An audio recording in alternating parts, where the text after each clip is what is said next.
Y cuando está siendo bautizado, se oye una voz: este es mi hijo. Este es mi hijo amado. En él yo me deleito. En él yo me complazco. Jesús está en el umbral porque apenas sale del Jordán. Y el umbral, quiero que entiendas, el umbral no es un marquito que tú haces así o así. El umbral de la puerta es un proceso. Dice la Biblia que antes que Jesús pudiera caminar en su promesa por 3 años, fue llevado por el Espíritu a un lugar de muerte, a un lugar de soledad, a un lugar de angustia, a un lugar de crisis, por el Espíritu, para ser tentado. ¿Te sientes en un lugar de soledad? ¿Te sientes en un lugar de crisis? ¿Te sientes en un lugar de muerte? Gloria a Dios, estás en el umbral. Estás en el umbral. Y en ese lugar Jesús tenía que vencer ciertos obstáculos que no estaban afuera, sino que estaban adentro. En el umbral nosotros tenemos que enfrentar situaciones no externas, sino internas, para poder tocar la promesa. Si usted mira, dice ahí que era tentado por el diablo. Él fue llevado al desierto por el Espíritu Santo para que el diablo lo tentara. Qué sabroso, papá. Pero bueno, y entonces, Señor, a ti nada más se te ocurre llevarme a un sitio para que el diablo venga a tentarme. ¿Ah? ¿Qué papá es ese? No, ese no es el Dios de la Biblia que a mí me enseñaron. Bueno, teológicamente lo que les estoy diciendo es correcto. El Espíritu Santo lo dirigió a un lugar donde enfrentó muerte, soledad, dolor, rechazo, todo lo que usted quiera, porque el desierto significa todo eso, para que el diablo lo tentara. Y conocemos las 3 tentaciones. Hoy quiero hablar de una sola, si acaso la termino. La primera.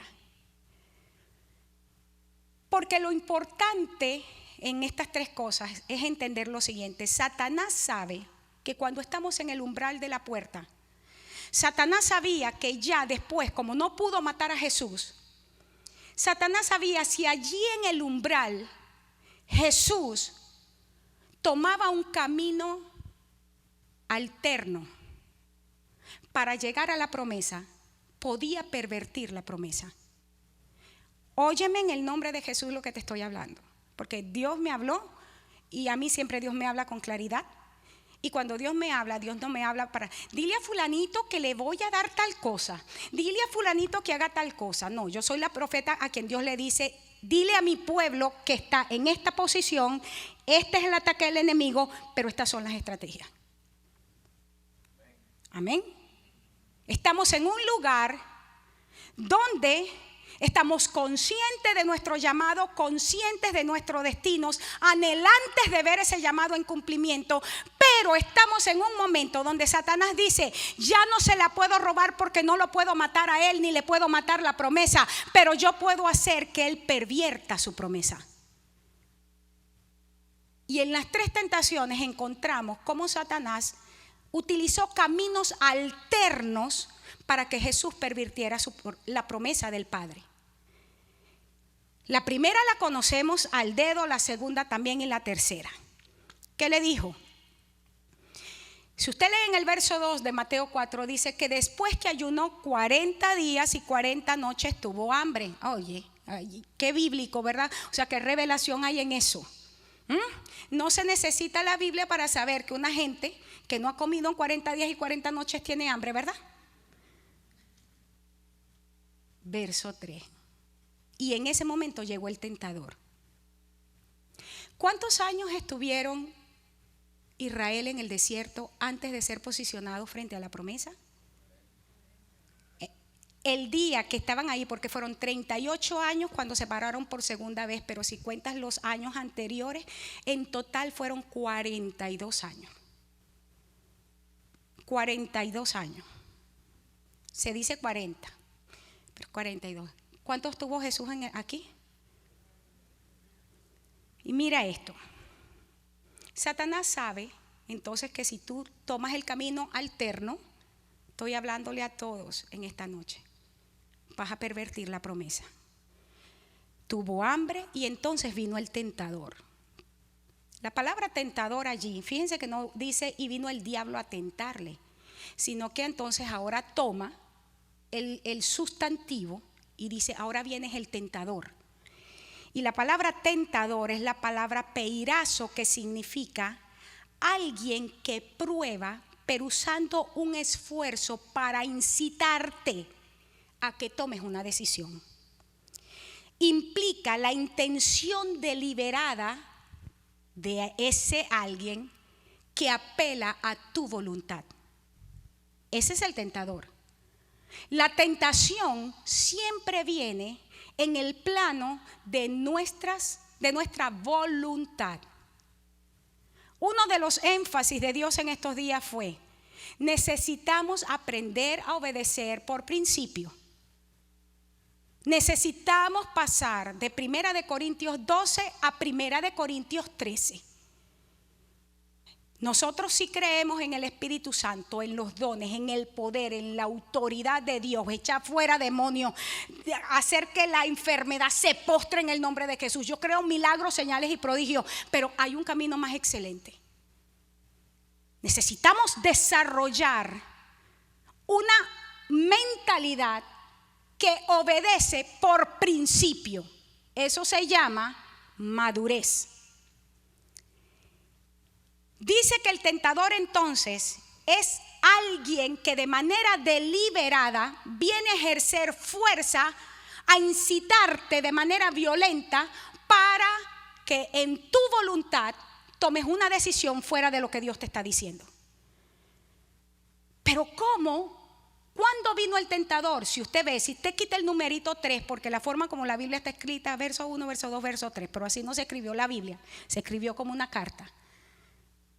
Antes de tuvo hambre, antes del tentador dice que tuvo hambre. Es bien interesante porque la gente que tiene hambre, está comprobado, no aprende. ¿Sabía usted, verdad? Por eso es que se dice que antes de enviar a los niños a la escuela tienen que comer. Hay 3 cosas que ocurren en el organismo, en una persona cuando tiene hambre. La primera cosa es que la fuerza física se disminuye. La segunda cosa es que la mente, no me gusta utilizar la palabra entorpecer, aunque la utilizan los médicos, pero en realidad lo que ocurre es que el proceso mental se retarda, o sea, se hace lento. Y la tercera cosa que ocurre es que la persona se irrita fácilmente, se desespera fácilmente. Son 3 cosas que ocurren cuando la gente tiene hambre.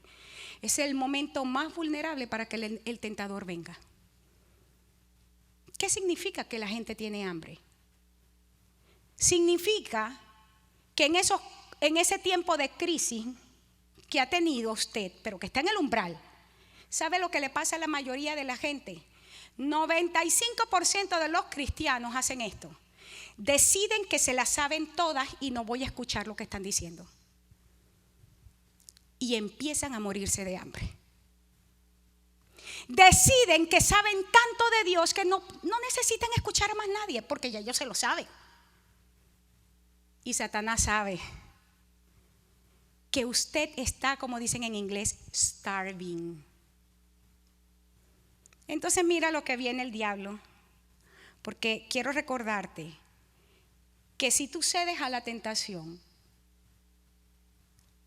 es teológicamente correcto decirte que ya Satanás en el umbral no te puede robar la promesa. Que las promesas son sí y amén en Cristo. Todo eso es verdad.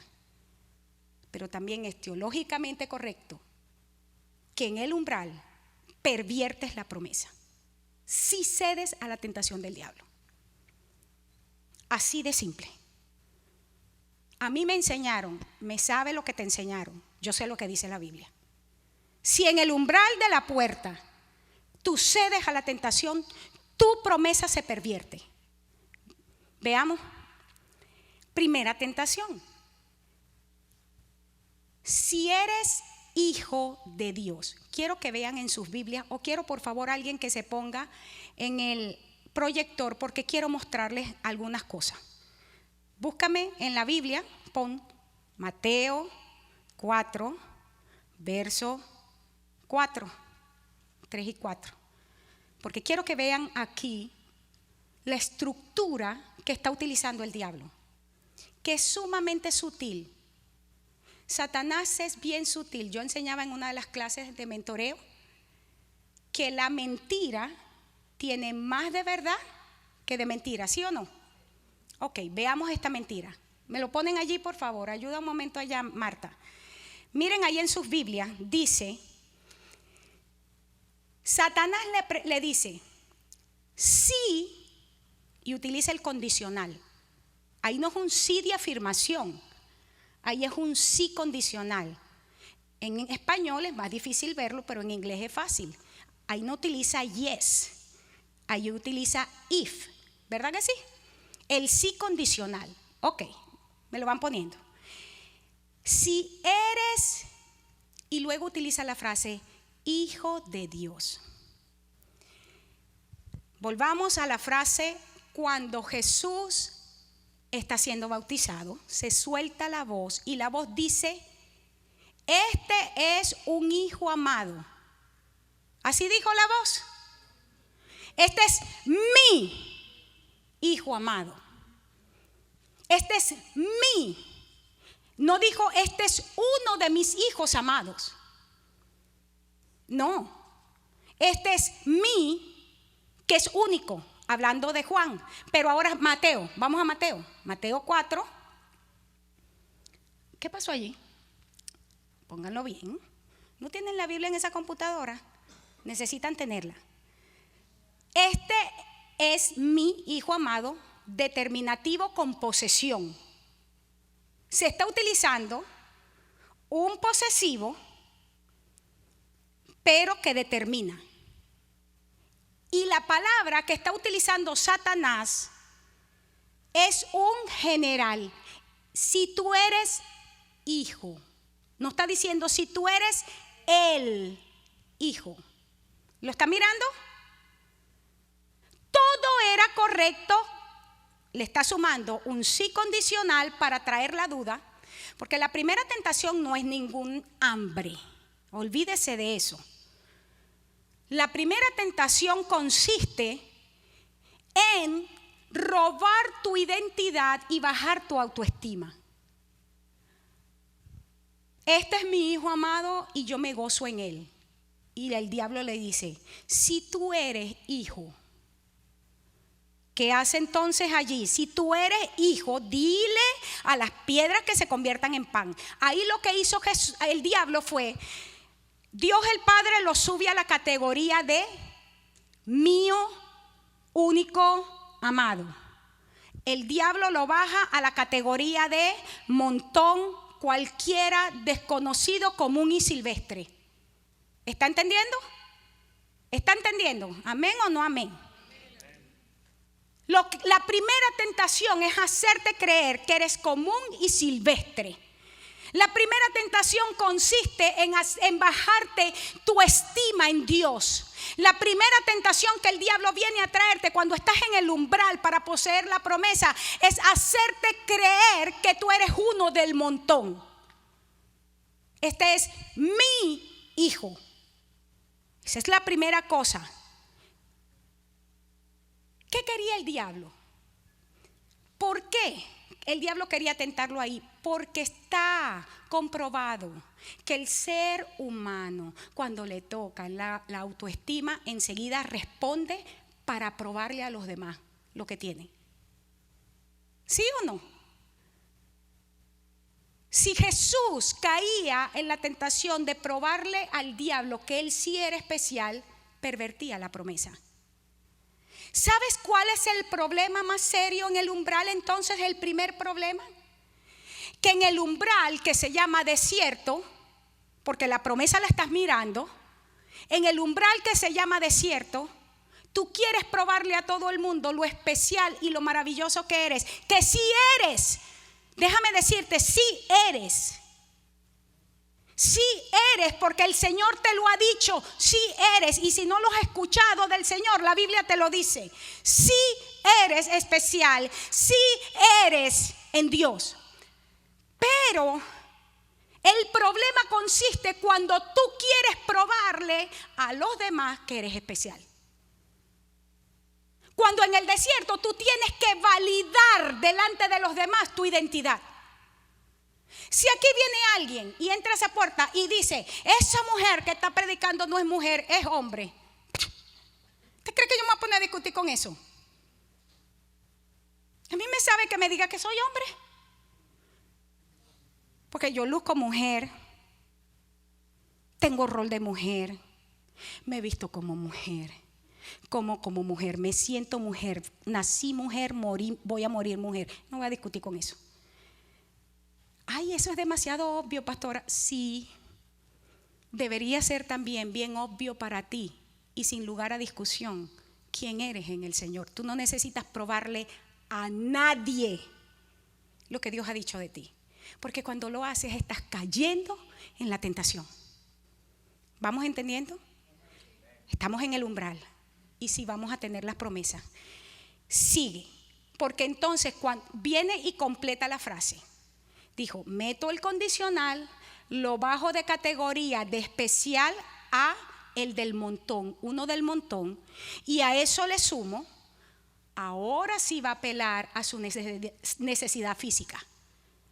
Satanás sabía que Jesús estaba físicamente débil, que Jesús estaba, sus procesos mentales estaban más lentos para pensar, tomar decisiones. ¿Sí o no? Lo sabía. Todo el mundo sabe que eso es lo que pasa. ¿Y qué le dice? Ahora dile a las piedras que se conviertan en pan. Y miren esto, porque ustedes han escuchado este tema un montón, pero hoy el Señor me mostró esto. Si Jesús, para probarle al diablo que sí era especial, utilizaba en ese momento su propia capacidad, pervertía la promesa.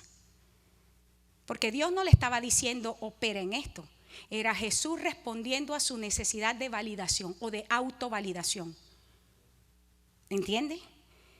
Probar mi capacidad en mí mismo. Por eso es que Pablo dice, mira, si hay alguien que tiene de qué gloriarse soy yo, pero todo esto lo tengo por basura. Cuando yo lo comparo a lo que es la gloria de Dios, esto es basura. Ahora, Pablo utilizó todas sus capacidades para traer el evangelio. Lo que pasa es que Pablo está diciéndolo porque lo que él está diciendo es, yo no necesito validar quién soy, apóstol del Señor Jesucristo. Tan simple como eso. Eso es lo que está diciendo Pablo. Es la defensa del ministerio de Pablo, de la identidad, del oficio de Pablo. Y Pablo dice, tú quieres que te saque un resumen, yo lo tengo, pero ese resumen no sirve porque es una capacidad personal y en este asunto necesitamos la habilitación del Espíritu. Mira lo que es el diablo de astuto. ¿Cómo pervertimos la promesa? La palabra piedra, hay varias palabras para piedra en el griego. Pero la palabra piedra que está utilizándose aquí en el contexto de Mateo 4 es la palabra litos, que se utiliza para la piedra común del suelo. Escucha esto. Para las piedras de los sepulcros, para las piedras de la construcción, los que estamos estudiando la edificación, para las piedras con las que se hacen las imágenes de ídolos. Y la palabra lito se utiliza para los tesoros de Babilonia en el sentido comercial. Ay, aquí está bien bueno. Miren esto. Viene Dios y le dice al ministro, al pastor, al profeta, al que tú quieras, llámalo por el nombre que tú quieras. Tú mismo, pon tu nombre, que estás llamado a ser rey y sacerdote. Estás en el umbral y te dice, pruébame que tú tienes ese llamado. Y como tenemos una necesidad, porque ¿qué es el desierto? Soledad, muerte, destrucción. Nos quedamos sin nada. No hay ni una matica para sentarse. En el desierto no hay nada. Tenemos hambre y sed de Dios allí. Y viene el diablo y nos dice, tienes una crisis, tienes que pagar un montón de dinero a fin de mes. Dile a estas piedras,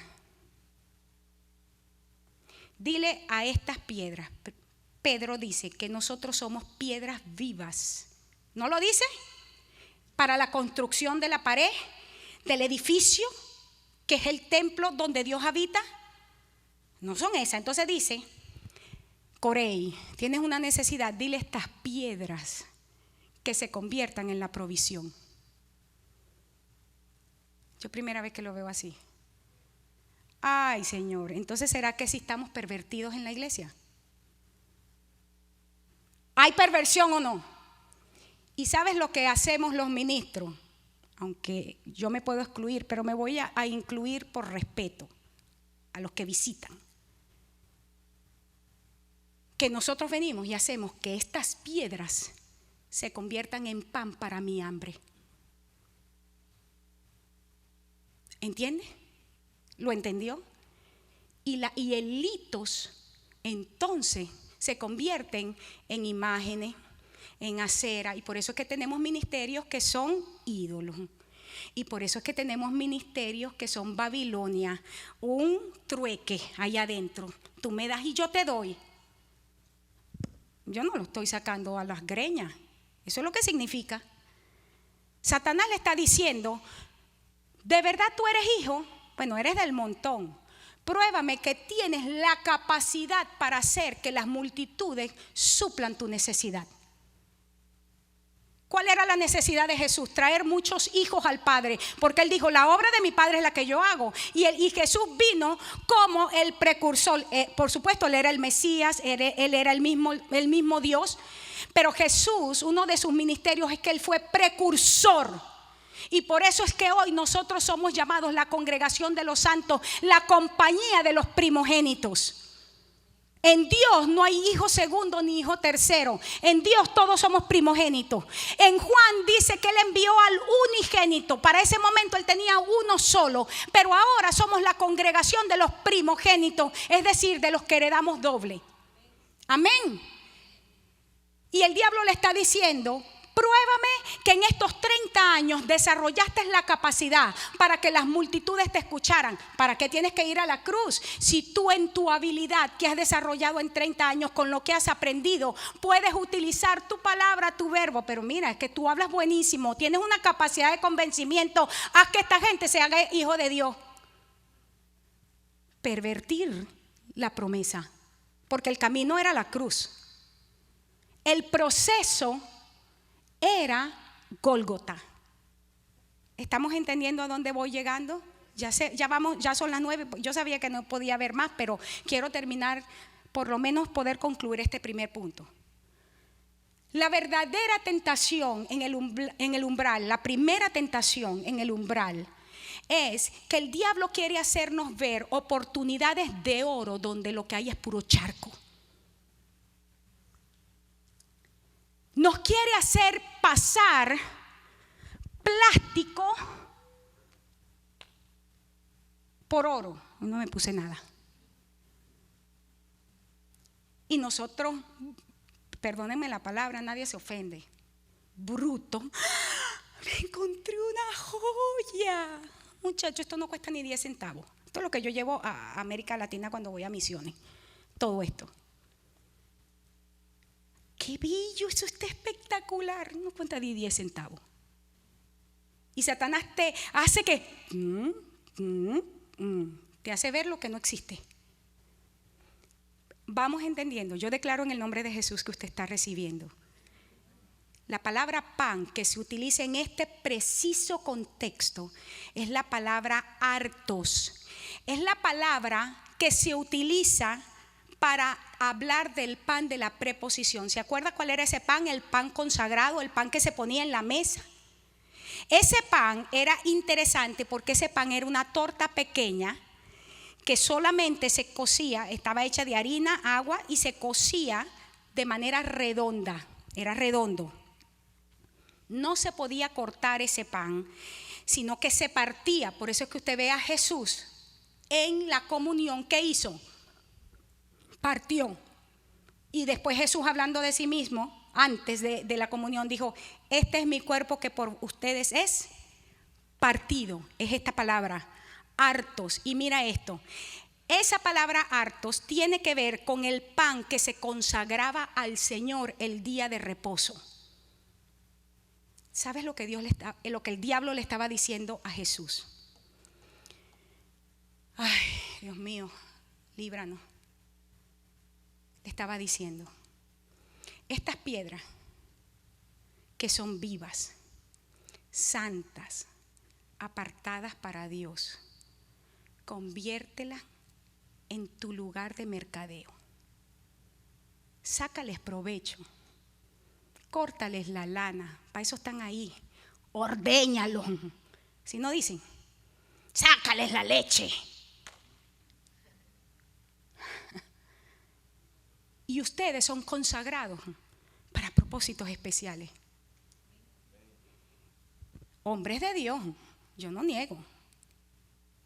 Llegaron al umbral y se pervirtieron ellos y sus promesas. Porque agarraron y en lugar de decir, ¿qué le respondió Jesús? No solamente del trueque, no solamente de quitarle la lana a las ovejas. Mi ministerio o mi promesa o lo que Dios me entregó se sostiene. Se sostiene es de la palabra que de la boca de Dios sale.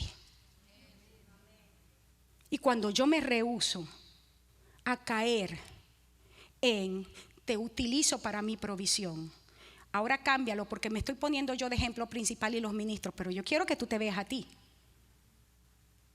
porque tú también estás en el umbral. Cada uno de nosotros está en un umbral en diferentes niveles, pero estamos en el umbral, porque en el tiempo de Dios, en el cronos de Dios, el pueblo de Dios ha sido posicionado en una puerta.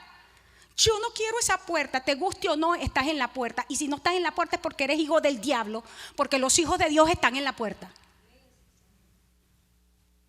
Y en la puerta tienes que tomar una decisión. O haces un trueque pretendiendo alcanzar la promesa, porque permites que el diablo apele a tu voluntad para tomar una decisión fuera del orden de Dios, y utilizas el nombre de Dios en vano, y utilizas al mismo pueblo de Dios, y utilizas cosas que Dios ha dicho para tu propio beneficio. Entonces perviertes tu promesa. Pastora, eso está demasiado duro. Ese es lo que me dijo Dios que era uno de los ataques en este momento. Y hoy no lo voy a terminar. Pero es serio. Yo sé, miren, si el ministerio apostólico estuviera aquí y le dijera esto de otra manera. Si el ministerio pastoral estuviera parado aquí ministrando esta palabra, te lo dice de otra manera. Si el ministerio de enseñanza estuviera parado aquí, también te lo dice de otra manera, porque cada uno tiene un énfasis. Pero como aquí está parado un oficio profético, pues te hablo como profeta. Estamos parados a la puerta, tenemos que tomar decisiones. Satanás va a utilizar tu propia voluntad. Dios quiere que tú sujetes tu voluntad a Él. Dios quiere que tú tomes decisiones para Él, por Él y fundamentado en Él. No en lo que quieres, no en lo que te gusta, no en lo sabroso, no en lo que parece bonito, sino en lo que Él está diciendo. A este punto, cierto, Satanás no te va a robar la promesa. Pero si Jesús hubiese cedido a la tentación, otra fuese la historia hoy. Otra fuese la historia hoy. Pero que el Señor nos ayude. Y no crea, yo esta tarde tenía temor y temblor. Dije, Señor, porque yo sí que tengo necesidad, hermanos, ahorita.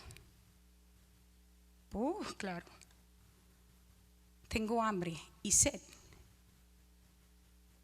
E igual la tentación está. ¿Qué vamos a hacer? ¿Qué voy a hacer? ¿Qué vas a hacer tú? Y así quiero orar.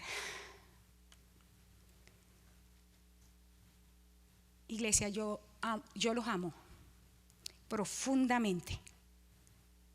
Y mi oración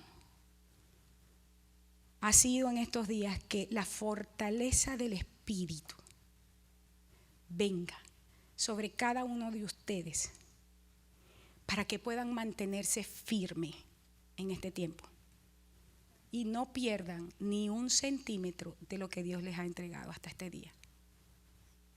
Mi gozo es verlos a ustedes plenos.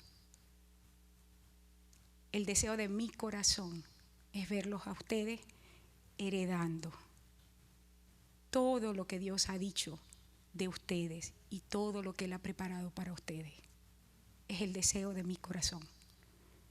Y como Pablo, yo digo, yo no ceso de dar gracias de día y de noche por cada uno de ustedes y de presentarlos delante del Padre con oraciones de súplica para que ustedes puedan ser impactados por el poder del Espíritu Santo, puedan ser transformados a la imagen misma de su Señor y puedan mirar con ojos abiertos y con rostro descubierto la gloria de su presencia y ser transformados a lo que Él es. Yo te doy gracias, Señor, porque como siempre tú excedes nuestras expectativas. Siempre vas más allá. Señor, y tú conoces a cada uno de mis hermanos. Tú conoces sus necesidades, Señor. Tú conoces su crisis, dónde están parados, porque cada uno de nosotros en este momento necesitamos hacer decisiones que son importantes, Señor. Decisiones en las cuales el destino de los nuestros va a ser marcado.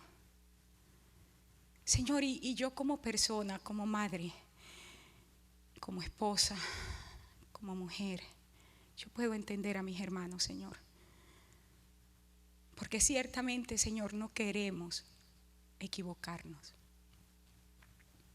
Pero tu palabra dice que el perfecto amor echa fuera el temor. El perfecto amor echa fuera el temor. Y yo declaro en este día, Señor, que para ser libres del temor,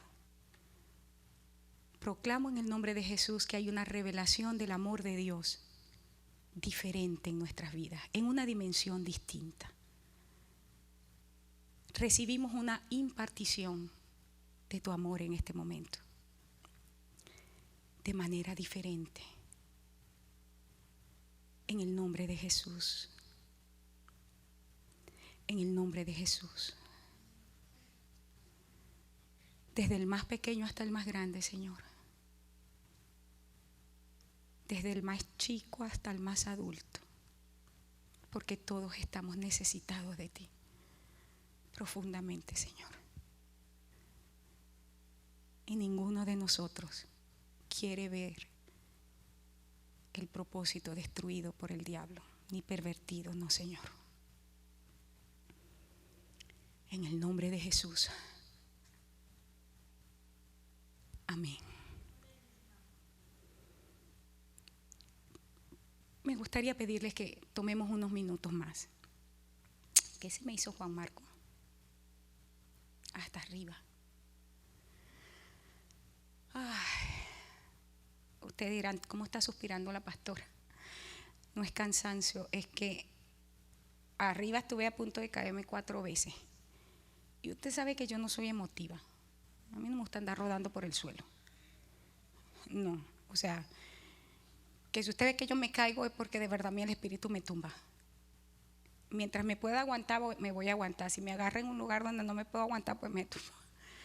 Y no es que me resisto al espíritu. Cada uno de nosotros tiene una, ¿verdad?, una personalidad. Como 4 veces estuve a punto de caerme allá.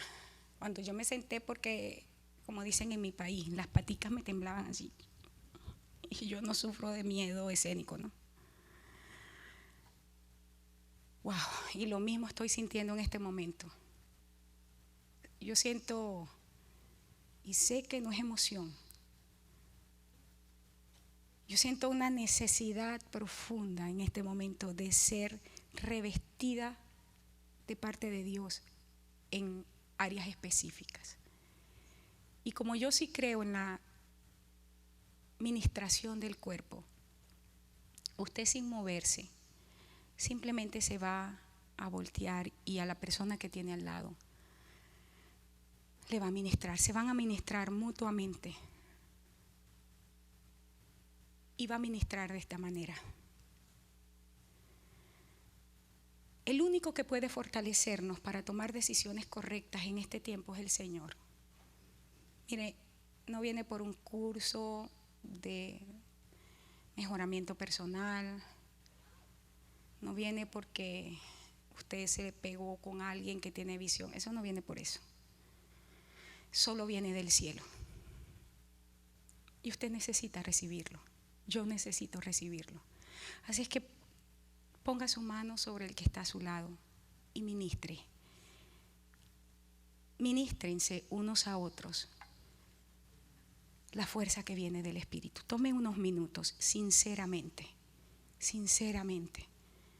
no para salir del paso, sinceramente, en el nombre de Jesús.